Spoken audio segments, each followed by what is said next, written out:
this is different to this. So understanding what the differences are is really going to help us learn how to front handspring better. If I see someone not able to demonstrate or perform these movements I'm about to show, they're not going to be able to do a front handspring. It's just that simple. Many think there aren't plyos for the upper body, but when you start to look at gymnastics, you'll see there definitely are. We're going to use the spring of this air track. I'm trying to target people watching this as people that don't necessarily have access to a gymnastics center, but at the end of the day, if all you have is grass and you're trying to learn tumbling, there is going to be some limitations.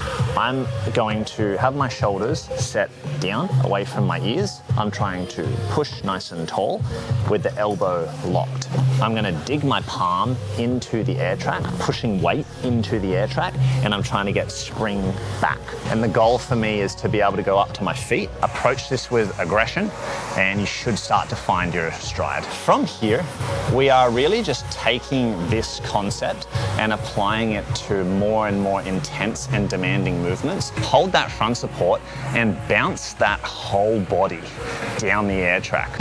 Even though it looks like funny, silly, and everything, don't underestimate how demanding that move is, and it definitely takes practice to do. Once you can do that though, you're setting yourself up a lot better for your front handspring. We're gonna do what's called a bunny hop, where we go feet to hands to feet to hands. You can do this traveling forwards, or you can do it traveling backwards. So the onus on us to keep that tension, or to find that tension again, is what makes this one challenging, really demanding. Looks fun, named after a bunny, which seems innocent, but is really challenging to do. Now, that bunny hop might be just as difficult as the next one we're going to look at, but the next one is a bit more specific to our front handspring. So it's called a handstand pop, and we are looking to get a pop or push from the upper body whilst entering a handstand. And you'll see my body elevate for a certain amount of time where I'm completely off of the ground. That move of pushing off is actually the same movement that I want to do as I go for a front handspring. And that lift you generate is what you're seeing lifts me when I perform a front handspring instead of a walkover going straight over. Now we're just going to show how to build up the very first move that you do to build up to a front handspring. So I'm just going to kick up to a handstand, and I'm going to hold as tall as possible, and I'm going to fall over to the crash mat, keeping that length in the body. What you're looking for there is to not land back and then feet. That means you've broken that tall and long position that you're trying to maintain. Next one, we're trying to do the exact same thing, land in that position, but now we're trying to pop. So what we want to see here is me to do the pop and see some clear elevation in the body as I go over. So I'm starting to get airborne as I go for the handstand pop. That is a good thing. Now, how do I get to my feet? So this is the other unique aspect of your front handspring, is heel drive, namely from a Superman shape. Did I just speak jarble jimble? Well, let me explain. Heel drive, what you would have seen in that handstand pop is I'm getting that lift in the shoulders. I'm staying straight. Goal is for my feet to come down to the ground again. I'm not really doing enough with the lower body to get the momentum or that engagement to bring my feet over. So the cue that you're looking for is heel drive, meaning using the glute to pull your heel or your leg overhead. So I'm going to go into the move, kick up.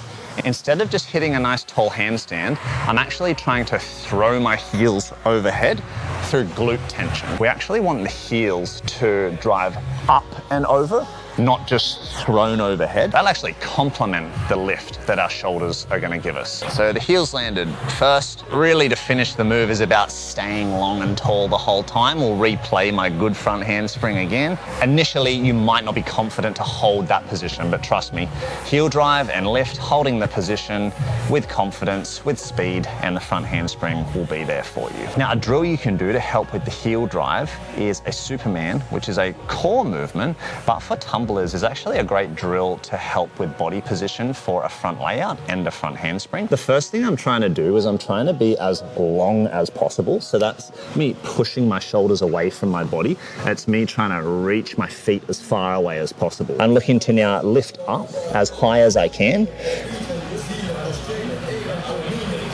and that is your Superman shape. So the most common one I do is Superman rocks, where I'm trying to hold that Superman position, and on the rock is all about how much I drive the heels up overhead. That movement of the heel drive is exactly what you want to do when you're going overhead. So you can understand everything that I just showed you guys, but if your shoulders don't completely open, then you're not going to be able to get in the right position to be able to get that lift up off of the floor. So you need a dumbbell, or you need a wooden dowel or stick that you can put fractional weight plates on. If you're quite tight, you actually might find that setup to be a little bit more comfortable, but the simplest setup is to grab a dumbbell. I'm gonna hold it up overhead with arms straight and push my hips up towards the ceiling.